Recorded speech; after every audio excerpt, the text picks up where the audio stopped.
नमस्कार. आपण बऱ्याच अंतरानंतर पुन्हा एकदा वेबिनारला भेटत आहोत. मध्यंतरी आपण काही मोठे कार्यक्रम घेतले. हे जे वेबिनार होतात हे पुणे रिव्हर रिव्हायवल तर्फे ऑर्गनाईज केले जातात.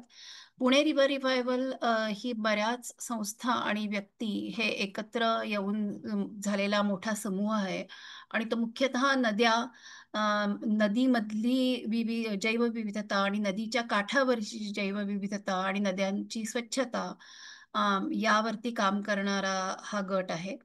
आणि तर मध्यंतरी आपण 2 महत्त्वाचे कार्यक्रम घेतले. एक म्हणजे आपण चिपको पदयात्रा काढली होती. त्याच्यामध्ये सुमारे 5,000 लोक एकत्र आले राममुळा संगमाला. आणि त्यानंतर आपण मुळेकाठी पिंपळे निलखमध्ये नदीकाठी नदीसाठी असं म्हणून पुन्हा एकदा 3,000 सुमारे लोक एकत्र आले होते.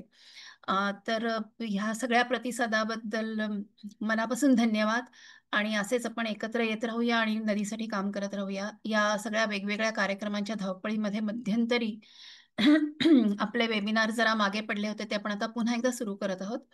आजचा वेबिनार आपण मराठीत घेतोय. ह्याच्या पुढचे पण 1-2 आपण मराठीतच घेणार आहोत.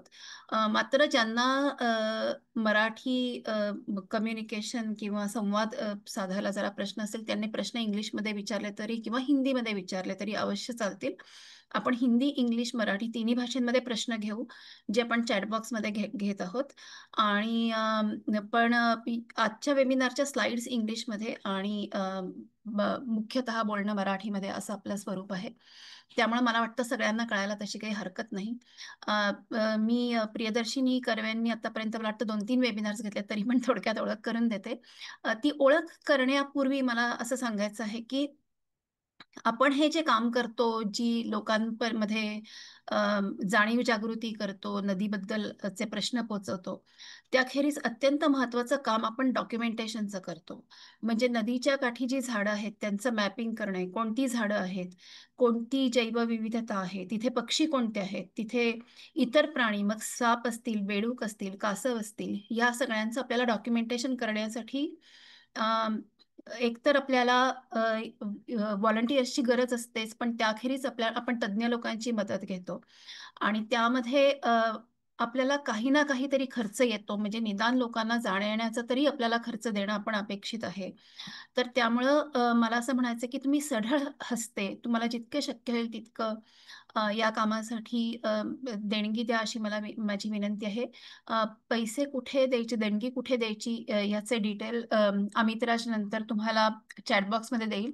पण म्हणून वेबिनार सुरू करण्यापूर्वी ही अत्यंत महत्त्वाची विनंती करते, की जितके शक्य होतील तितके जास्तीत जास्त लोकांनी या कामासाठी हातभार लावावा.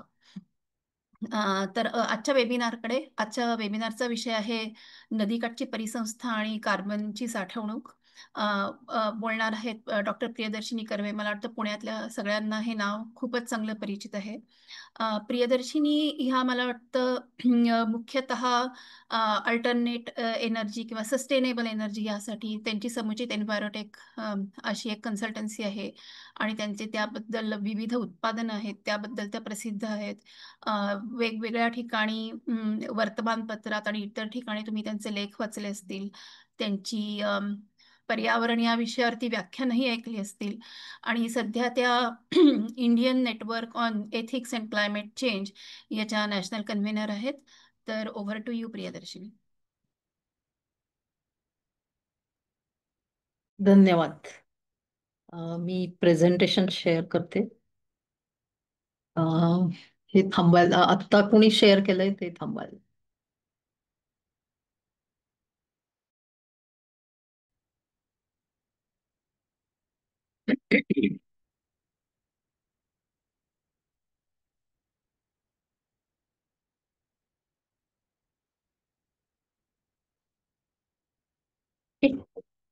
प्राजक्ता म्हणाली तसं स्लाइड्स इंग्रजीमध्ये आहेत, पण मी बोलणार मराठीत आहे. आणि कुणाला म्हणजे काही शंका असतील किंवा काही समजलं नसेल तरी कुठल्याही इंग्रजी, हिंदी, मराठी कुठल्याही भाषेमध्ये आपण प्रश्न चॅट बॉक्समध्ये विचारू शकता.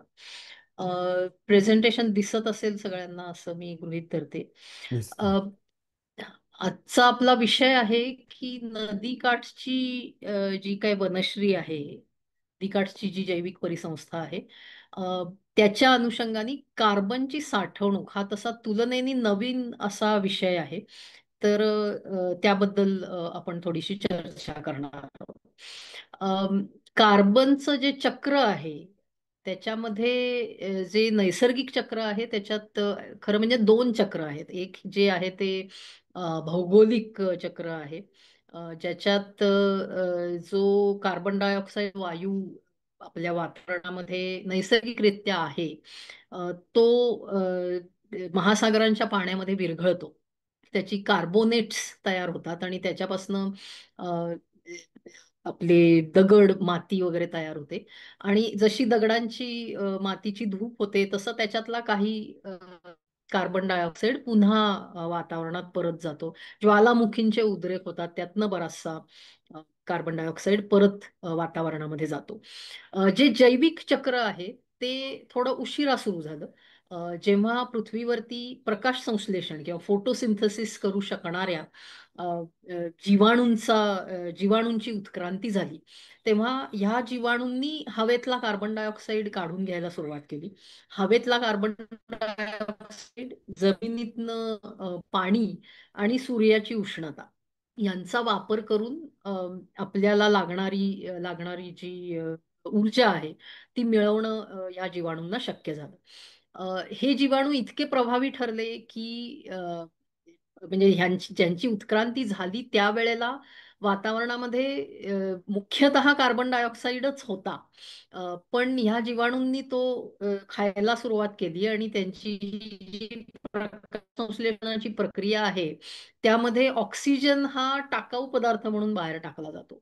तर हा ऑक्सिजन मग वातावरणात साठत गेला आणि कार्बन डायऑक्साईड झपाट्याने कमी झाला. त्यामुळे आणि इतर काही अनुकूल गोष्टी घडल्यामुळे ज्याला मल्टी सेल्युलर ऑर्गॅनिझम्स म्हटलं जातं, म्हणजे बहुपेशीय सजीवांची उत्क्रांती झाली. मग मोठे मोठी झाडं, मोठे सजीव, ह्या सगळ्यांची उत्क्रांती झाली. आणि मुख्यतः जे जैविक चक्र आता आपल्याला दिसतं आपल्या आजूबाजूला, की झाडं आणि सर कुठलंही म्हणजे हिरव्या वनस्पती आणि नीलहरित जीवाणू हे वातावरणामधनं कार्बन डायऑक्साईड काढून घेतात. त्याचं जैवभारामध्ये बायोमासमध्ये रूपांतर होतं प्रकाश संश्लेषणाच्या प्रक्रियेतनं. आणि जेव्हा अ, हे सजीव मरतात तेव्हा त्यांच्या कलेबरांचं डिकम्पोजिशन झाल्यामुळे कार्बन डायऑक्साईड पुन्हा वातावरणात परत जातो. तर ह्या अशा चक्रांमुळे एकदा अ, उत्क्रांतीची ही प्रक्रिया विकसित झाल्यानंतर वातावरण आणि पृथ्वीचा पृष्ठभाग याच्यामध्ये एक संतुलन निर्माण झालं. आणि वातावरणातला जो काय कार्बन डायऑक्साईड साधारण 250 ppm म्हणजे पार्ट्स पर मिलियन, म्हणजे जर संपूर्ण वातावरणाचे आपण 10 लाख तुकडे केले तर त्याच्यामध्ये फक्त 250 तुकडे हे कार्बन डायऑक्साईड असतात. तर हे म्हणजे ह्याच्या आजूबाजूलाच हा आकडा राहिलेला आहे. ह्या चक्रांमुळे हे संतुलन निर्माण झालेलं आहे. आणि कार्बन डायऑक्साईड आणि इतर काही वायू हे वातावरणात उष्णता धरून ठेवतात आणि त्यामुळे पृथ्वी उबदार आहे. आणि आता ह्या कार्बन डायऑक्साईडचं प्रमाण हे मानवी कृतीमुळे, म्हणजे याच्यात जे अँथ्रोपोजेनिक याचा अर्थ माणसांमुळे, तर माणसांमुळे ह्या चक्रांमध्ये जो बिघाड झालेला आहे त्यामुळे वातावरणातलं कार्बन डायऑक्साईडचं प्रमाण वाढतं आहे आणि त्यामुळे जागतिक तापमान वाढीला आपल्याला तोंड द्यावं लागतंय. तर हे कशामुळे झालं? तर पूर्वी कधीतरी खूप मोठ्या संख्येने सजीवांचा मृत्यू झाला पृथ्वीवरती. बऱ्याच घडामोडी घडत गेलेल्या आहेत मागच्या साधारणपणे 4 अब्ज वर्षांचं जे पृथ्वीचं आयुष्य गेलेलं आहे त्याच्यामध्ये. तर एक दोन प्रसंग असे आले की खूप मोठ्या संख्येने सजीव मेले आणि ते जमिनीखाली गाडले गेले आणि त्याच्यात रासायनिक रूपांतरण होऊन कोळसा आणि पेट्रोलियम तयार झाले. आणि औद्योगिक क्रांतीनंतर म्हणजे साधारण मागची एक 250-300 वर्ष आपण मोठ्या प्रमाणात आधी कोळशाचा, दगडी कोळशाचा आणि मग आपल्याला कच्च्या तेलापासनं पेट्रोलियम इंधन बनवण्याचं तंत्र विकसित केल्यानंतर पेट्रोलियमचा असा वापर आधी युरोपात आणि मग संपूर्ण जगभर सुरू झाला. तर त्याच्यामुळे काय झालं की जो कार्बन त्यावेळेला म्हणजे काही दशलक्ष वर्षांपूर्वी वगैरे जो जमिनीखाली गाडला गेलेला होता, तो आता आपण उकरून काढतोय आणि तो आपण जाळला की त्याच्यातला कार्बन डायऑक्साईड हा वातावरणामध्ये जमा होतो. आणि त्यामुळे वातावरणातलं कार्बन डायऑक्साईडचं प्रमाण वाढतं आहे. कारण तिथून पुन्हा कार्बन डायऑक्साईडला खाली आणणारं काही इथे हा एक वन वे ट्रॅफिक कार्बन डायऑक्साईडचा सुरू झालेला आहे.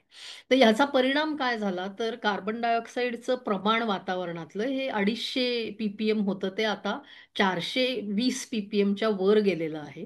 आणि त्यामुळे पृथ्वीचं तापमान म्हणजे सरासरी तापमान हे 1.2 अंश सेल्सिअस इतकं वाढलेलं आहे. आणि याचे काय परिणाम होत आहेत हे आता आपल्याला माहिती आहे.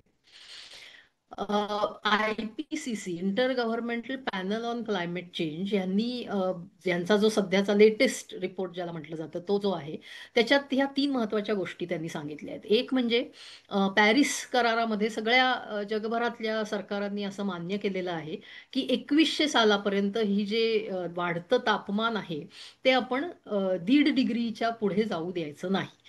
ऑलरेडी 1.2 अंश पर्यंत ते गेलेलं आहे. तर उरलेल्या 75 वर्षांमध्ये ते 1.5 डिग्रीच्या पुढे जाऊ द्यायचं नाही. आणि हे जर व्हायला हवं असेल तर IPCCच्या मते अ, आपला खनिज इंधनांचा वापर हा 2030 पासनं कमी होणं सुरू व्हायला हवं.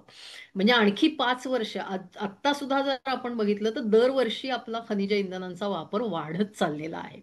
तर तो आपल्याला 2030 पासून कमी होताना दिसायला हवा. ही 5 वर्ष आपल्याला त्याच्यासाठी तयारी करण्यासाठी पुढची आहेत. आणि एवढं करूनही पुरेसं होणार नाही, तर आपल्याला वातावरणातनं कार्बन डायऑक्साईड काढून घ्यायला पाहिजे.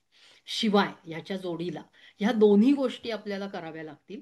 आणि आत्तापर्यंत जे काय तापमान वाढ झालेली आहे त्याचे जे परिणाम झालेले आहेत ते आता उलटे फिरवता येणार नाहीत. त्यामुळे त्याला तोंड कसं द्यायचं याच्यावरही आपल्याला काम केलं पाहिजे. तर हे सगळं विचारात घेतलं तर वातावरणात जाणारा कार्बन डायऑक्साईड कमी कमी करत शून्यावर आणणं म्हणजे मिटिगेशन ज्याला म्हटलं जातं. आणि बदललेली जी आहे परिस्थिती जी आपल्याला आता पुन्हा उलट फिरता येणार नाहीये, त्याच्याशी जुळवून घेणं म्हणजे अडॅप्टेशन. तर ह्या दृष्टीने काय करायला पाहिजे हे आता सगळ्यांना माहिती आहे. आजच्या ह्या वेबिनारसाठी आपण मुख्यतः हा जो सिक्वेस्टरिंग कार्बन म्हणजे कार्बनची साठवणूक हा जो भाग आहे की खनिज इंधनांचा वापर कमी करणं आणि वातावरणातनं कार्बन काढून घेऊन तो पृष्ठभागावरती पृथ्वीच्या साठवून ठेवणं, ह्या दोन गोष्टी आपल्याला करायच्या आहेत. तर याच्यातल्या साठवणुकीबद्दल आपण मुख्यतः आज बोलतो आहोत. तर साठवणूक करणं म्हणजे नेमकं काय, तर मी मगाशी म्हटल्याप्रमाणे वातावरणातनं काढून घेणं कार्बन डायऑक्साईड आणि तो पृथ्वीवरती आपल्याला काहीतरी करून साठवून ठेवायचा आहे, त्याला परत वातावरणात जाऊ द्यायचं नाही. आता याच्यामुळे काय घडणार, तर आत्ता परिस्थिती आहे की हा जो एक वन वे ट्रॅफिक कार्बन डायऑक्साईडचा चालू आहे की पृष्ठभागाकडनं वातावरणात मानवी कृतीमुळे कार्बन डायऑक्साईड जातोय. आता हे कमी कसं करायचं, तर हे आपल्याला माहिती आहे की ऊर्जेचा वापर आपला नेमकी आपल्याला किती ऊर्जेची गरज आहे हे लक्षात घेऊन त्याप्रमाणे नियोजन करायला हवं. कार्यक्षम तंत्रज्ञान वापरायला हवं. खनिज इंधनांपासून लांब जायला हवं. आपली जी काय कचरा आहे तो कमी करायला हवा, जीवनशैलीत बदल करायला हवे, वगैरे वगैरे वगैरे. हे सगळं केल्यामुळे काय होणार आहे, तर हा जो वन वे ट्रॅफिक आहे तो थोडा कमी होईल. म्हणजे पूर्णपणे तर काही आपण खनिज इंधनांचा वापर थांबवू शकू अशी आत्ता तरी परिस्थिती दिसत नाही. आणि इतरही अनेक मानवी कृतींमुळे सुद्धा काही ना काही उष्णता धरून ठेवणारे वायू वातावरणात जात आहेत. त्यामुळे अगदी काही हे प्रमाण आपण शून्यावर आणू शकणार नाही, पण ते आपण कमी करू शकतो. आणि हे जे काय कमी झालेला एक दिशेने होणारा प्रवास आहे त्याला जर आपण उलट्या दिशेने एक प्रवास जोडू शकलो आणि तेच आपल्याला कार्बनच्या साठवणुकीतनं साधायचं आहे, तर गोळाबेरीज आपण शून्याकडे जाऊ शकतो. तर असा हा एकंदरीत हे प्लॅनिंग आहे. तर त्यासाठी आता कार्बन सिक्वेस्ट्रेशन हे खूप जास्ती महत्वाचं झालेलं आहे. कारण ह्याचं कारण मुख्य असं आहे की अमेरिका हा सगळ्यात जास्ती कार्बनचं उत्सर्जन करणारा देश आहे. आणि ह्या वर्षीपासून आता तिथे पुढचे 4 वर्ष हे अशी राजवट आहे की जी क्लायमेट चेंज होतच नाही असं मानते. आणि खूप मोठ्या प्रमाणावरती कोळसा आणि खनिज इंधनांचं खाणकाम करण्याची त्यांची मनीषा आहे आणि त्याप्रमाणे त्यांनी काम सुरू केलेलं आहे. त्यामुळे हा जो भाग आहे की हे जे आपल्याला कमी करायचं आहे तो वेग आपला मंदावणार आहे. कारण डोनाल्ड ट्रम्प हे 2029 पर्यंत राहतील आणि आपल्या हातात वेळ 2030 इतकाच आपण वेळ आपलं खनिज इंधनांचा वापर वाढू देऊ शकतो. तर त्यामुळे जर हा वेग कमी होणार असेल तर मग आपल्याला इथे आपण काम करू शकतो की सिक्वेस्ट्रेशन जर आपण जास्ती केलं तर कुठेतरी आपण एक बॅलन्स एका संतुलित अवस्थेकडे जाऊ शकतो. तर ह्या दृष्टीने जगभरामध्ये आता कार्बनची साठवणूक हा एक अत्यंत महत्वाचा विषय बनलेला आहे. याच्यामध्ये दोन पर्याय आहेत. एक म्हणजे नैसर्गिक साठवणूक. नैसर्गिक साठवणूक म्हणजे काय तर प्रकाश संश्लेषणामुळे सर्व हिरव्या वनस्पती आणि नीलहरित जीवाणू हे कार्बन डायऑक्साईड घेता आहेत आणि जोपर्यंत ते जिवंत आहेत तोपर्यंत तो कार्बन डायऑक्साईड पृथ्वीच्या पृष्ठभागावरतीच राहणार आहे. त्यामुळे ही जरी साठवणूक असली तरी ती तात्पुरती साठवणूक आहे. म्हणजे फार फार तर काय 100 वर्ष 500 वर्ष एवढाच तो कार्बन डायऑक्साईड पृथ्वीच्या पृष्ठभागावर राहील. जेव्हा हे सजीव मरतात तेव्हा तो पुन्हा वातावरणामध्ये जाणार आहे. परंतु म्हणजे पृथ्वीच्या वयाचा विचार केला तर हा कालावधी खूप लहान जरी असला तरी आपल्या दृष्टीने तो कालावधी महत्वाचा आहे. म्हणजे अगदी 10 वर्षांसाठी सुद्धा जरी आपण खूप मोठ्या प्रमाणात कार्बन डायऑक्साईड पकडून ठेवू शकलो तर तेवढी 10 वर्ष आपल्याला आणखी मिळतात राजकीय आणि तांत्रिक प्रयत्न करायला की आपण ऍक्च्युअली जे होतं आहे कार्बन डायऑक्साईडचं उत्सर्जन तेच कमी करण्यावरती काम करू शकतो. तर त्यामुळे हे नैसर्गिक साठवणूक जी आहे तीही महत्वाची आहेच. पण त्याच्या जोडीला हाही एक प्रयत्न चालू आहे की आपण काय नवीन तंत्रज्ञान विकसित करू शकतो की ज्याच्यामुळे आपण कायमस्वरूपी काही कार्बन डायऑक्साईड हा वातावरणातनं काढत राहू आणि तो जमिनीवर साठवत राहू. आणि हे जर आपण करू शकलो तर आणखी काही काळ आपल्याला खनिज इंधनांचा वापर ह्या समस्येत भर न घालता करत राहू शकू आपण. असं हे सगळं गणित आहे. याच्यामध्ये एकाच तंत्राचा मी उल्लेख करते कारण मी स्वतः त्याच्यावरती काम केलेलं आहे. आणि हे कुणीही आज करू शकतं की जो काही काडी कचरा आपल्या बागेमध्ये असेल तर इथे फोटो तुम्हाला दिसत आहेत त्या नारळाच्या करवंट्या आहेत. याचा बायोचारिंग चं जे तंत्रज्ञान आहे ही बायोचारिंगची किल्न आहे. तर ह्या भट्टीमध्ये शास्त्रशुद्ध पद्धतीने धूर होऊ न देता आपण ह्या काडी कचऱ्याचं कोळशामध्ये रूपांतर करू शकतो आणि हा जो कोळसा आहे तो आपण मातीमध्ये नुसता मिसळून टाकायचा आहे. याच्यामध्ये होतं असं की जर 1 किलो माझ्याकडे काडी कचरा असेल तर त्याच्यातनं साधारणपणे 200 ग्रॅम शुद्ध कोळसा मला मिळतो. जो ज्याची कुठल्याही प्रकारची रासायनिक प्रक्रिया होत नाही. म्हणजे तो जर जाळला नाही तर तो मातीमध्ये हजारो लाखो वर्ष तसाच्या तसाच राहणार आहे. त्यामुळे ह्या पद्धतीने आपण किमान 20% कार्बन हा वातावरणात जाण्यापासून थांबवला आणि त्याला आपण जमिनीवरती साठवून ठेवलं. असं हे तंत्रज्ञान आहे. आणि याचा आणखी एक फायदा असा आहे की जेव्हा तुम्ही मातीमध्ये बायोचार मिसळता तेव्हा सर्वसाधारणतः असं दिसतं की कुठलंही पीक तिथं जर तुम्ही घेत असाल किंवा झाडं लावलेली असतील किंवा नैसर्गिक वनश्री असेल नैसर्गिक परिसंस्था असेल तर उगवण चांगली होते, पाणी कमी लागतं आणि त्यामुळे तो भाग खूप पटकन हिरवा झाल्यामुळे तो प्रकाश संश्लेषणही तिथे व्हायला लागतं. त्यामुळे हवेतनं कार्बन डायऑक्साईड काढून घेण्याची जी नैसर्गिक यंत्रणा आहे तिलाही एक ह्यामुळे हातभार मिळतो. तर असा हा दुहेरी फायदा कार्बन साठवणुकीचा ह्या तंत्रामध्ये आहे. याच्याबद्दल मी जास्ती काही बोलणार नाही. आपला मुख्य आजचा जो विषय आहे तो फोटोसिंथसिस किंवा प्रकाश संश्लेषणाशी निगडित आहे. तर प्रकाश संश्लेषण वापरून जर आपल्याला कार्बनची साठवणूक करायची असेल तर याचे पर्याय काय आहेत? एक पर्याय म्हणजे आपली हंगामी पिकं जी आपण घेत असतो त्याच्यामध्येही एक जमीन आहे ती हिरवी होते. त्याच्यात कार्बन डायऑक्साईड साठवलेला आहे. पण हे खूपच तात्पुरतं आहे, कारण दरवर्षी त्या पिकाची कापणी होते, त्याच्यातला जो काडी कचरा आहे त्याचं डिकम्पोजिशन होतं, तो कुजतो आणि कार्बन डायऑक्साईड हवेत निघून जातो. जो काही आपण पदार्थ त्यातनं घेतलेला आहे त्याचाही वापर आपण खातो किंवा त्याचा आणखी काय कपडे बनवतो, कपाशी असेल तर. पण हे सगळ्याचं कधी ना कधी तरी त्यात ते कुजून तो कार्बन डायऑक्साईड वातावरणात परत जाणारच आहे. शिवाय हे शेती करण्यासाठी आपण शिवाय वेगळी ऊर्जा वापरतो, पाणी वापरतो. त्यामुळे जर सर्व कार्बनच्या प्रवाहांची जर गोळाबेरीज काढली तर शेतीमध्ये कार्बनची साठवणूक अजिबातच होत नाही, उलट मोठ्या प्रमाणात कार्बनचा उत्सर्जनच होत आहे. मग आपण जर वृक्ष शेती केली, म्हणजे मला दरवर्षी पीक काढायचं नाहीये, एकदाच मी काहीतरी हिरवळ निर्माण करीन आणि त्याच्यातनं मी काही उत्पन्न मिळवीन. मग ती फळझाडं असतील, आमराई असेल किंवा टीक सारख्या वृक्षांची लागवड असेल, की ज्याच्या लाकडाला काही किंमत मिळू शकते.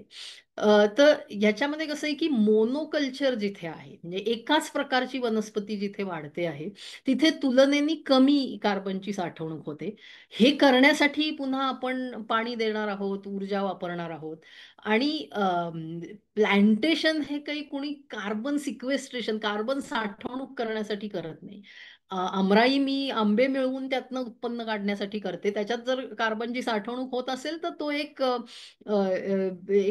को बेनिफिट आहे असं आपण म्हणू शकतो. तर त्यामुळे ह्याचं तसं महत्व मर्यादित आहे.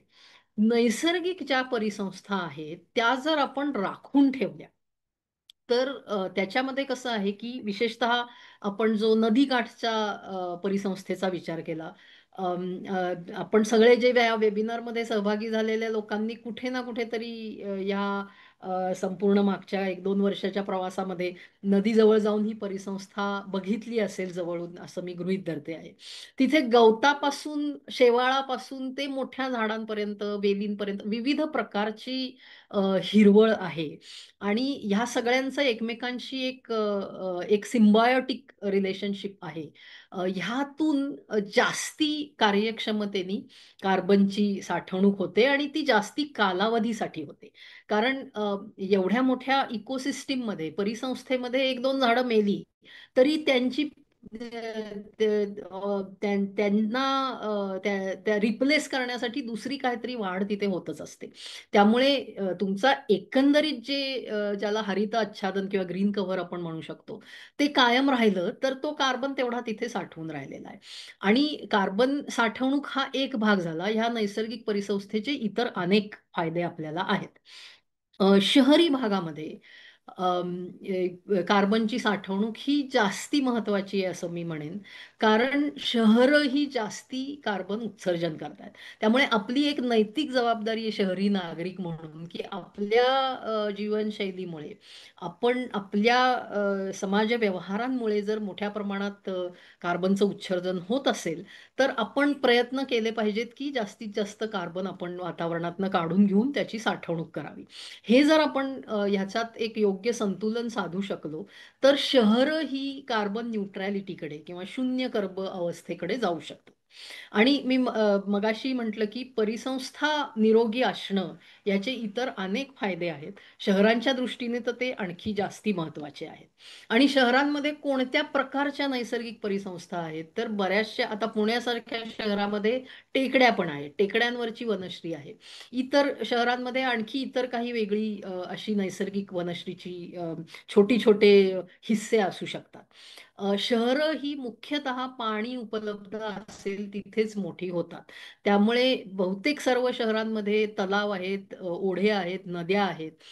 त्यामुळे ह्या सर्व पाण्याच्या जागांच्या किनाऱ्यांनी जी एक अत्यंत वैशिष्ट्यपूर्ण परिसंस्था असते, ज्याला रायपेरियन इकोसिस्टीम असं म्हटलं जातं, ती परिसंस्था ही शहरांमध्ये आहे. तिचं जर आपण जपणूक करू शकलो, तर त्याच्यातनं आपल्याला कार्बनची तर साठवणूक करता येईलच, पण त्याच्याशिवाय आपल्याला भूजलाची पुनर्भरण करणं किंवा शहरामध्ये आज जागतिक तापमान वाढीमुळे कॉन्क्रीटमध्ये आणखी शिवाय उष्णता शोषली जाते. त्यामुळे मुळातच तापमान वाढलेलं आहे तुमच्या शहराच्या भागातलं. आणि कॉन्क्रीटमुळे ते जिथे खूप सारी इन्फ्रास्ट्रक्चर आहे, खूप साऱ्या इमारती आहेत, तिथे ते आणखी 2-3 अंशांनी वर जातं. तर ह्याला हीट आयलंड इफेक्ट असं म्हटलं जातं. तर वनश्रीमुळे एक तापमानही कमी राखलं जातं. त्यामुळे हे जो हीट आयलंड इफेक्ट आहे, त्याचा परिणाम कमी करण्याचं काम सुद्धा ही वनश्री करते आहे. काही प्रमाणामध्ये सांडपाणी, म्हणजे जर त्याच्यामध्ये रासायनिक प्रदूषण नसेल आणि केवळ सेंद्रिय प्रदूषणच असेल आणि ते कमी प्रमाणात असेल, तर एक निरोगी परिसंस्था ही पाणी शुद्ध करण्याचं सुद्धा काम आपल्याला कुठलाही खर्च पाडू न देता करू शकते. अत्यंत वैशिष्ट्यपूर्ण अशी जैवविविधता ह्या नदीकाठच्या किंवा पाण्याकाठच्या अ, परिसंस्थेमध्ये असते. त्याच्यात कित्येक महत्वाच्या वनस्पती आहेत, ज्याच्यातनं आपल्याला अनेक विविध प्रकारचे फायदे मिळू शकतात. औषधी आहे, अन्न आहे, वगैरे वगैरे. तर हे राखून ठेवलं जातं आहे. आणि आपली सांस्कृतिक नाळ ही प्रत्येक शहराची ही त्याच्या असलेल्या पाण्याच्या साठ्याशी जुळलेली असते. मग मध्ये काही देवराया असतील, घाट असतील, काही ठिकाणी पारंपरिक मासेमारी करणारे लोक आहेत, तर ती वैशिष्ट्यपूर्ण माशांच्या जाती तिथे असतील, त्यांची मासेमारीची वैशिष्ट्यपूर्ण पद्धत असेल, तर ही जी सांस्कृतिक संचित आहे, ते सुद्धा ह्या परिसंस्थेच्या रक्षणामुळे आपण राखून ठेवू शकणार आहोत. तर हे इतरही फायदे आपल्याला आपसुकच यातनं मिळणार आहेत. आता याच्यामध्ये एक महत्वाचा विषय हा शहरांच्या दृष्टीने हा आहे, की शहरांमध्ये असलेली मोकळी जागा ही शहरांनी कशी शहराला त्याचा कसा फायदा होईल. म्हणजे भले तुम्हाला काही पर्यावरणाचं पडलेलं असू नये, तुम्ही शहरात राहता आहे, तुम्हाला आर्थिक प्रगती साध्य करायची आहे, तर कुठला मार्ग आहे की जो आपल्याला अधिकाधिक आर्थिक फायदा करून देतो, ह्याचा कुठेतरी अभ्यास व्हायची गरज आहे. कारण आज असं सरसकट मानलं जातं आहे की नदीकाठची जी जागा आहे त्याच्यावरची ही सगळी परिसंस्था काढून टाकली आणि त्याचं सपाटीकरण करून त्याचे प्लॉटिंग करून तिथे आपण काहीतरी व्यावसायिक इन्फ्रास्ट्रक्चर उभं केलं, तर आपल्याला भरपूर पैसा शहरासाठी, म्हणजे व्यक्तिगत मिळेल तो भाग वेगळाच, पण शहरासाठी पण खूप मोठा पैसा एक त्याच्यातनं जनरेट होणार आहे, असा एक युक्तिवाद केला जात असतो. परंतु ही नैसर्गिक परिसंस्था तशीच्या तशी राखल्यामुळे ज्या अनेक सोयी सुविधा आपल्याला कुठलाही खर्च न करता मिळता आहेत, त्याचं मूल्य काय, ह्याचा हिशोब कुणी केलाय का? म्हणजे ह्या कमर्शियलायझेशन मधनं खरोखरच जास्ती पैसा मिळणार आहे का? का हे राखल्यामुळे आपल्याला बचतीतनं असेल किंवा अप्रत्यक्षरित्या असेल जास्ती अर्थार्जन शहरासाठी होणार आहे, याचा एक गांभीर्याने अभ्यास करायची गरज आहे. आणि किंबहुना तसा अभ्यास करण्याचा प्रयत्न PRRच्या माध्यमातून चालू आहे. मगाशी प्राजक्तांनी एक आवाहन केलं देणगीसाठी, मी सुद्धा त्याच्यात एक माझं पण एक आवाहन जोडते आहे की अशा प्रकारचा अभ्यास करून जर आपण दाखवू शकलो की हा जो आर्थिक युक्तिवाद आहे की का करायचंय आम्हाला नदीकाठांचं सिमेंटीकरण, तर त्यातनं आर्थिक फायदा होणार आहे, त्यालाही जर आपण एक समर्पक उत्तर देऊ शकलो अभ्यासाच्या आधाराने, तर मग आपली ही लढाई जरा आणखी थोडी सोपी होण्याची शक्यता निर्माण होते. पण हा अभ्यास करण्यासाठी सुद्धा आर्थिक पाठबळाची गरज असणार आहे. तेव्हा सर्वांनी जरूर PRRला जो मला वाटतं अमितनी टाकलेलंच आहे चॅटमध्ये माहिती, तर आपल्या कुवतीप्रमाणे आणि इच्छेप्रमाणे आर्थिक मदत जरूर करावी. मी इथं थांबते आणि आपण आता प्रश्नांकडे वळू शकतो. धन्यवाद. प्रश्न तू डायरेक्टली चॅटबॉक्स मध्ये घेऊन बघून घेशील हो, का? हो, ओके, हो. थँक्स.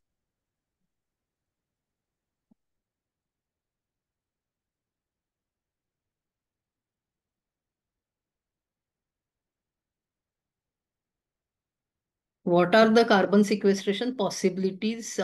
तर याच्यामध्ये मी सांगितलंच आहे की मुख्यतः आजच्या घडीला तरी नैसर्गिक परिसंस्था आहे ती राखून ठेवणं आणि वाढवणं हाच सगळ्यात चांगला पर्याय आहे. ज्या तंत्रज्ञानावर संशोधन चालू आहे ते ते अजून तरी खूप महागडं आहे. म्हणजे त्याच्यामुळे काही फार मोठ्या प्रमाणावरती कार्बन डायऑक्साईड काढून घेता येईल इथे जाण्यासारखी आत्ता तरी परिस्थिती नाहीये. आणि पुढच्या 5 वर्षात जर आपल्याला काही बदल घडवायचा असेल तर निश्चितच काही नाही. एकमेव जे सगळ्यात स्वस्त तंत्रज्ञान उपलब्ध आहे त्याची माहिती मी थोडक्यात दिलेलीच आहे. त्याच्याबद्दल अधिक माहिती हवी असेल तर समुचित एन्व्हायरोटेक हे यूट्यूब चॅनल आहे, त्याच्यावरती माझी काही भाषणं आहेत, व्हिडिओ पण आहेत आमचे कशा पद्धतीने बायोचारिंग करता येतं. तर बायोचारिंग हे आज तरी जगातलं सगळ्यात स्वस्त तंत्रज्ञान आहे की ज्याच्या मदतीने आपण कार्बन सिक्वेस्ट्रेशन करू शकतो. ज्या वनस्पती CO2 ॲब्सॉर्ब करतात त्या मेल्यानंतर CO2 सोडतात, तर घेतलेला आणि सोडलेला यात किती फरक असतो? यात असं आहे की एक तर सगळ्याच वनस्पती, म्हणजे वनस्पती ज्या हिरव्या आहेत त्या हिरवेपणा हा क्लोरोफिलमुळे येतो आणि क्लोरोफिल फोटोसिंथसिस करत असतो. त्यामुळे हवेतला कार्बन डायऑक्साईड काढून घेऊन त्याच्यातनं जी कार्बोहायड्रेट्स तयार होतात त्यातनं झाड वाढत जातं. पण झाडं श्वसनही करत असतात. हा पण एक आपण गोष्ट लक्षात घेतली पाहिजे, की प्रकाश संश्लेषण होण्यासाठी प्रकाश आवश्यक आहे. म्हणजे सूर्यप्रकाश आवश्यक आहे. त्यामुळे फोटोसिंथसिस हा दिवसाच फक्त होऊ शकतो. पण दिवस-रात्र झाडं श्वसनही करत असतात आणि श्वसन ती आपण जसं श्वसन करतो तसंच करतात. ज्याच्यामध्ये हवा आत घेतली जाते आणि कार्बन डायऑक्साईड बाहेर सोडला जातो. त्यामुळे हा एक खूप डेलिकेट बॅलन्स आहे. पण जो काही बायोमास आहे, म्हणजे आता एक झाड मेल्यानंतर जर त्याच्यातनं काय 50 किलो लाकूड असेल, तर तो जो लाकडामधला कार्बन आहे ते लाकूड जाळलं जाणार आहे किंवा ते कुजणार आहे, तर तो वातावरणात परत जाणारच आहे. म्हणजे अगदी तुम्ही त्याचं फर्निचर केलं तरी काय पुढची समजा तुम्ही 20 वर्ष फर्निचर वापराल पण शेवटी ते लाकूड कुजणारच आहे. त्यामुळे तो कार्बन डायऑक्साईड जो काही घेतलेला आहे तो सगळाच्या सगळा शेवटी वातावरणात परत जाणार आहे. शेवटी गोळाबेरीज सगळ्याची शून्यच असणार आहे. एक व्यवस्थित वाढलेलं झाड किती CO2 शोषून घेतं ह्याच्यामध्ये बरेच वादविवाद आहेत. एकतर प्रत्येक प्रजातीप्रमाणे थोडीफार आकडेवारी बदलते आणि हेही आहे की पूर्ण वाढलेलं झाड म्हणजे ज्याची आता फार वाढ होणार नाहीये ते काही फार म्हणजे त्याचं जे श्वास आणि प्रकाश संश्लेषण याचं गणितच मुळात शून्य झालेलं असतं. त्यामुळे असाही एक युक्तिवाद केला जातो की तुम्ही झाडं म्हणजे विशेषतः प्लांटेशनच्या संदर्भामध्ये एकदा तुमचं प्लांटेशन पूर्ण वाढून मॅच्युअर झालेलं असेल तर ते नवीन सिक्वेस्ट्रेशन करणार नाही. जो काय असलेला कार्बन डायऑक्साईड आहे ते तो राखून ठेवेल. तुम्हाला नव्याने आणखी आणखी सिक्वेस्ट्रेशन करत राहायचं असेल तर त्याची तोड करा, नवीन लागवड करा. म्हणजे पॅचेसमध्ये तुम्ही चक्राकार गतीने तोडत गेलात आणि नवीन लावत गेलात तर सातत्याने नवीन नवीन कार्बन सिक्वेस्ट्रेशनही होत राहील. जी झाडं वाढलेली आहेत ती कार्बन राखून ठेवतील आणि ह्याच्यातनं आपल्याला लाकूड मिळेल की ज्याचा आपण इतर ठिकाणी वापर करू शकतो आणि कदाचित ते लाकूड वापरून आपण प्लॅस्टिकचा वापर टाळू. म्हणजे लाकडाचं फर्निचर केलं आणि प्लॅस्टिकचं केलं नाही त्यामुळे तर तेवढं पेट्रोलियम आपण जमिनीतनं काढलं नाही. तर असेही सगळ्या गुंतागुंतीचा हिशोब केला तर ती गोळाबेरीज काही कार्बन डायऑक्साईड हा हवेत गेला नाही किंवा हवेतनं काढला गेलाय अशा निष्कर्षाला आपण येऊ शकतो. तर हे एका झाडाचा असा हिशोब करण्यापेक्षा विशेषतः नैसर्गिक परिसंस्थेच्या बाबतीत एक अंदाज म्हणून ठीक आहे, एक थंब रूल म्हणून. पण तिथल्या गवताच्या पात्यापासनं झुडपापासनं ते झाडापर्यंत सगळ्यामध्ये कार्बन डायऑक्साईड शोषला जातोय तर त्या पूर्ण परिसंस्थेत किती कार्बन डायऑक्साईड शोषला जातोय हे जास्ती महत्वाचं आहे एका झाडाच्या हिशोबाप्रमाणे काही आणखी एक्स्ट्रापोलेशन करण्यापेक्षा.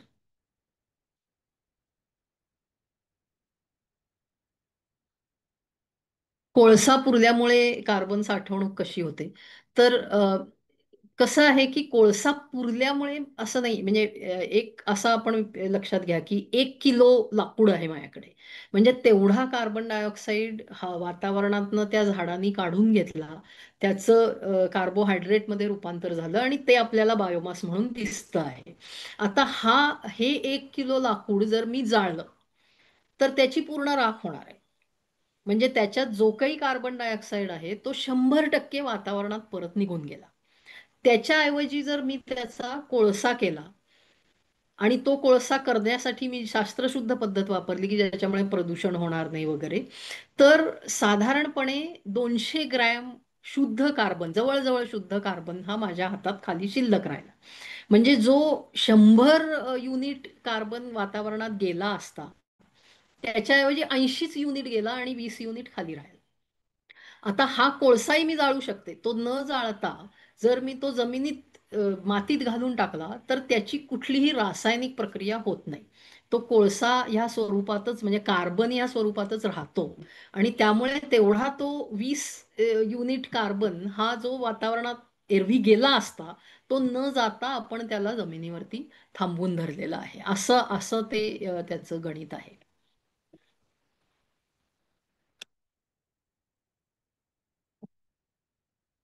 अभ्यास करण्यास सुरुवात कुठे झाली आहे, म्हणजे पुण्यातल्या अभ्यासाबद्दल प्रश्न असावा असं मी गृहीत धरते.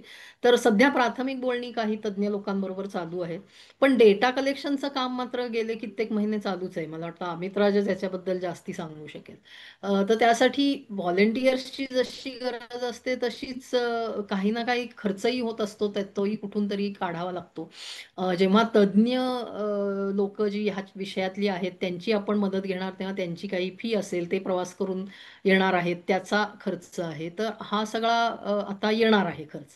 पण त्याच्यासाठी लागणारं डेटा कलेक्शन हे कित्येक स्वयंसेवक हे स्वतःच्या पदराला खार लावून आणि स्वतःचा वेळ खर्च करून गेली कित्येक वर्ष करत आहेत. त्याच्या जोरावरच आपण ही सगळी गणितं मांडू शकणार आहोत.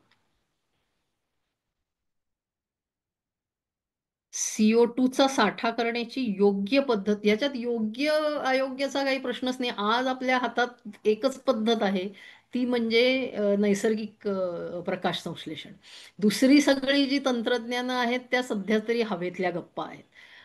बायोचार हे एकमेव तंत्रज्ञान आहे जे खरं म्हणजे प्रकाश संश्लेषणावरच आधारित आहे. त्यामुळे सध्या योग्य अयोग्य ठरवण्या इतक्या पद्धतीच आपल्याकडे नाहीये.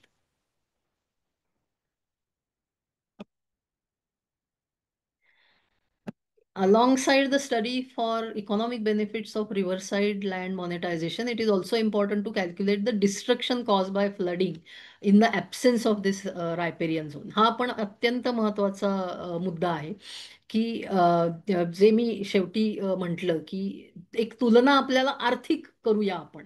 जर पर्यावरणाचं नाही महत्व वाटत आहे लोकांना तर तर त्याच्यामध्ये ही नैसर्गिक परिसंस्था नसल्यामुळे होणारं नुकसान हा सुद्धा एक त्या अभ्यासातला महत्वाचा त्या गणितातला एक महत्वाचा घटक निश्चितच असणार आहे. त्याच्यात काहीच शंका नाही. Where are these biocharring machines available? Are they cheap enough for farmers to use? समुचित एन्व्हायरोटेकचं कार्यालय आहे लॉ कॉलेज रोडवरती. वरती मला वाटतं अमितनी एक युट्यूब चॅनलची लिंक टाकलेलीच आहे, त्याच्यातही आपल्याला पत्ता वगैरे मिळू शकेल. निर्मिती शोरूमच्या मागच्या बाजूला, म्हणजे SNDT युनिव्हर्सिटीच्या परिसरामध्ये. तिथे आपल्याला हे बघायला मिळेल. आता पावसाळ्यामध्ये त्याचं काही डेमॉन्स्ट्रेशन वगैरे आम्ही करू शकत नाही, पण व्हिडिओज आपल्याला बघता येतील. शेतकऱ्यांना वापरण्यासाठीचं यंत्र सुद्धा आम्ही तयार केलेलं आहे आणि बाएफ मध्ये म्हणजे पुण्याच्या जवळ जर बघायचं असेल तर बाएफचं चे 2 ठिकाणी, इनफॅक्ट बायोसच्या 2 केंद्रांमध्ये याचा वापर चालू आहे. त्याच्याशिवाय आंध्र प्रदेशमध्ये काही शेतकरी हे वापरतायत. ते माझे सहकारी आता तिथेच आहेत, तिथे ट्रेनिंगसाठी गेले आहेत. राजस्थानमध्ये काही लोक वापरत आहेत. इकडे हिमाचलमध्ये, पश्चिम बंगाल, सुंदरबन भागामध्ये अशा वेगवेगळ्या ठिकाणी लोकांनी वापर सुरू केलेला आहे. कर्नाटकमध्ये आहेत. हे मी सांगते ते आम्ही डेव्हलप केलेल्या तंत्राबद्दल. पण बायोचारिंगचे अनेक वेगवेगळ्या प्रकारे लोक बायोचारिंग करू शकतात. त्याची वेगवेगळी यंत्र आहेत आणि बऱ्याच कंपन्या आणि संस्था आता त्याच्यामध्ये पडलेल्या आहेत. मी या क्षेत्रात गेली 25 वर्ष काम करते, तेव्हा बायोचार म्हणजे काय हे पण लोकांच्या कानावरही हा शब्द पडलेला नसे. पण आता आपणहूनच आम्हाला ईमेल्स येत असतात, आम्हाला आणखी माहिती पाहिजे वगैरे, इथपर्यंत परिस्थिती बदललेली आहे. पण बरेच लोक आता ह्यात काम करतायत. काही कार्बन फायनान्सचे प्रोजेक्ट्स वगैरेच सुद्धा अधनमधनं बातम्या येत असतात. But for biochar also you need organic matter yet again. So either trees or farm residue or some such. It's not a machine which pulls out CO2 from thin air. Very true. And that's exactly what I said, that this is a technology, but it is still dependent on photosynthesis. And we typically advocate using agricultural residue, because otherwise agricultural residue is going to be just burnt off in open air. Uh, so that also causes other problems like pollution and so on, so that also can be avoided. And this is truly renewable biomass, which otherwise was going to decompose or burn, and all the carbon was going to end up in the atmosphere. So instead of that, at least 20% of that can be held back, and you put the biochar in the same farm soil, which will then improve photosynthesis over the years. So there are multiple wins there. कोळसा बनवण्यासाठी लागणारी ऊर्जा, तर हे तुम्ही video बघितलात तर लक्षात येईल की त्यातलाच काही भाग हा जाळला जातो आणि ती उष्णता वापरून बाकीच्या मटेरियलचा कोळसा बनतो आहे. व्हिडिओमधनं आपल्या हे निश्चित लक्षात येऊ शकेल. त्यामुळे त्याच्यासाठी कुठली बाहेरची ऊर्जा, म्हणजे त्याला काही विजेचं काही लावायचंय किंवा आणखी काय जाळायचंय वेगळं काहीतरी आणून, असं निदान आमच्या तंत्रामध्ये नाही. पण तसं करणारी इतर यंत्र सुद्धा लोकांनी विकसित केलेली आहेत, की ज्याच्यामध्ये तुम्हाला विजेचा किंवा दुसऱ्या कुठल्या इंधनाचा वापर करून कोळसा केला जातो. पण त्याच्यामध्ये मग तेवढी तुमची सिक्वेस्ट्रेशन मधनं तेवढं तुम्हाला वजा करावं लागतं, तर ते आम्ही टाळलेलं आहे. औष्णिक विद्युत केंद्रांमुळे प्रदूषण होतं आहे. यामुळे शेती, पशुपक्षी, मानवी आरोग्य धोक्यात आहे. त्या प्रकल्पातनं उडणारी राख आणि कोळशाची डस्ट यामुळे पिकाचं नुकसान होतंय. याच्यावरती काय करता येईल? औष्णिक विद्युत केंद्रांचा हा एक मोठाच प्रश्न आता निर्माण झालेला आहे. म्हणजे त्याच्या राखेतनंही आता वेगवेगळे उत्पादनं करता येतात आणि त्यामुळे राखेच्या विक्रीतनंही भ्रष्टाचार लोक करतात. पण मुळात औष्णिक विद्युत केंद्र जर योग्य पद्धतीने चालवलं नाही आणि बाहेर पडणाऱ्या राखेची विल्हेवाट योग्य शास्त्रीय पद्धतीने लावली नाही, तर ती उडणार आहे आणि त्याचा उपद्रव होणार आहे, प्रदूषण होणार आहे, हे उघड आहे. एक ह्याच्यावरती उपाय हाच आहे की औष्णिक विद्युत केंद्रच कमी करत आपल्याला गेलं पाहिजे, आणि ते करावं लागणारच आहे क्लायमेट चेंजमुळे. त्यामुळे जसजसा ह्याचा सौर ऊर्जा, पवन ऊर्जा, त्याचबरोबर अणु ऊर्जा याचंही प्रमाण वाढत जाईल वीज निर्मितीमधलं, आणि औष्णिक विद्युत केंद्र कमी होत जातील, तसा हा प्रश्न सुटेल. पण आत्ता तरी ह्या प्रश्नामध्ये मुख्यतः हलगर्जीपणा हेच कारण आहे. कारण जी राख तयार होते ती पाण्यामध्ये साठवली जायला हवी, की ज्याच्यामुळे ती उडणार नाही. पण मग पाणी खूप लागतं, मग ते प्रदूषित पाणी कुठेतरी सोडून दिलं जातं. तर हे हे भ्रष्टाचार आणि अनप्रोफेशनॅलिझम याचे परिणाम आहेत. तर त्याच्यामध्ये ज्यांचं नुकसान होतं आहे त्यांनी आंदोलनाला उभं राहणं किंवा कायदेशीर मार्ग अवलंबणं याच्या पलीकडे दुसरा काही उपाय आता तरी दिसत. Why not nuclear and geothermal, and how far away are we from those at 500 gigawatts? मी कुठं म्हटलंय की करू नका म्हणून. त्यामुळे जे काही आज आपल्याला खनिज इंधनांपासून दूर जाण्यासाठी आवश्यक आहे, we have to use all those technologies. Decentralized small scale nuclear power plants seems to be the focus of current policy, which I think is the right direction, because then you are reducing a lot of risk. As it is, nuclear power plants over the years have become more and more safe. The cost, however, still remains high, and that is a concern. Geothermal, you cannot do it universally everywhere, but in India, fortunately, we have many locations where geothermal energy can be tapped. So it's just a matter, I mean, what is lacking now is political will, not necessarily technology. So we can go very fast, we can go even tomorrow. We can decide that we will start reducing. So right now, what is happening is, because India is a developing country, every year our energy demand is increasing. In that increase in demand, some portion is being fulfilled by renewables, but the remaining portion is still being fulfilled by coal and petroleum. And therefore, overall energy generation, coal and petroleum is still increasing. What needs to happen is not only the increasing demand but also existing energy generation. We should start replacing coal fired power plants with these newer technologies. That unfortunately is not happening. We are still giving lots for coal mining, we are still planning for new coal based power stations. And I mean, the geopolitics also governs some of these things. So it's the political lack of political will, and that lack of political will is there because politics is sponsored by fossil fuel companies.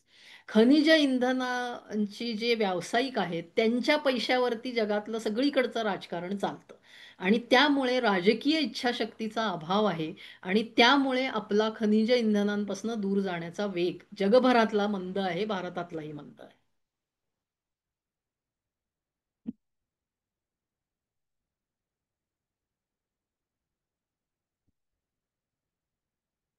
Okay, आणखी मला काही दिसत नाहीयेत प्रश्न.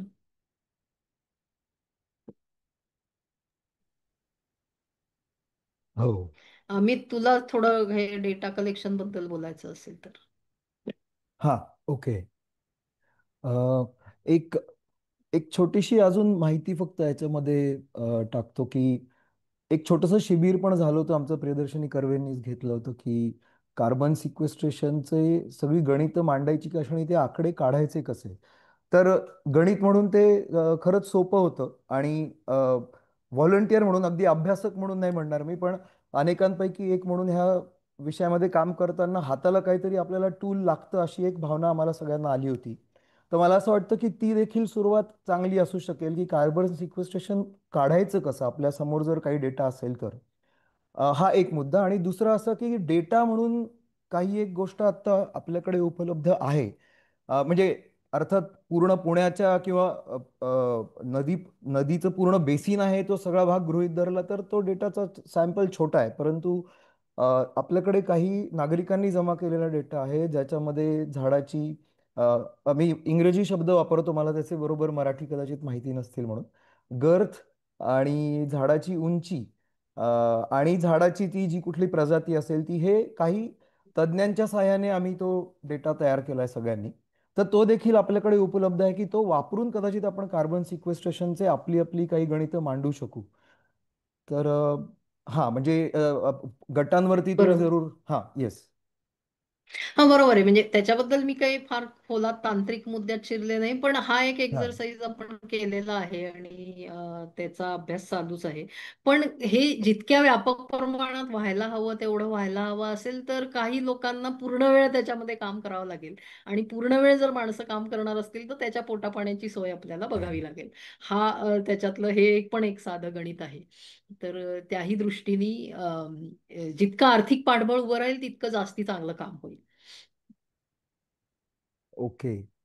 मग मी म्हणजे औपचारिक आभाराचं काम पूर्ण करतो. अ, म्हणजे औपचारिक चांगल्याच अर्थाने की म्हणजे मला असं वाटतं की आजच्या मांडणीमध्ये पण आणि ह्याच्या आधी देखील आपण काही काही काम करणारे लोक एकमेकात बोललेत, शिबिरांमध्ये बोललेत की कार्बन सिक्वेस्ट्रेशनच्या भोवतीचं अर्थकारण, राजकारण आणि सामाजिक न्याय असे अनेक एकत्र मुद्दे ठेवून हे बघायला लागतंय आपल्याला की आत्ता काय आणि पुढे काय आहे. तर ह्या सगळ्या इन्साईटबद्दल थँक्यू व्हेरी मच प्रियदर्शिनी. आणि आपण हा वेबिनार आता पुन्हा नव्याने चालू करतो आहोत, म्हणजे काही आपण एक गॅप घेतला होता. तर येत्या बुधवारी देखील आणि त्याच्याही पुढच्या बुधवारचे विषय पण ठरले आहेत, वक्ते पण ठरले आहेत. तर जरूर सगळ्यांनी येत राहावं. आणि परत एकदा शेवटचं अपील की आपण वरती ज्या लिंक्स दिलेल्या आहेत चॅटमध्ये त्याच्यामध्ये डोनेशनसाठीच्या काय काय माध्यम आहेत त्याची माहिती दिली आहे, ती जरूर तुम्ही वापरा. Thank you so much. Bye bye. धन्यवाद.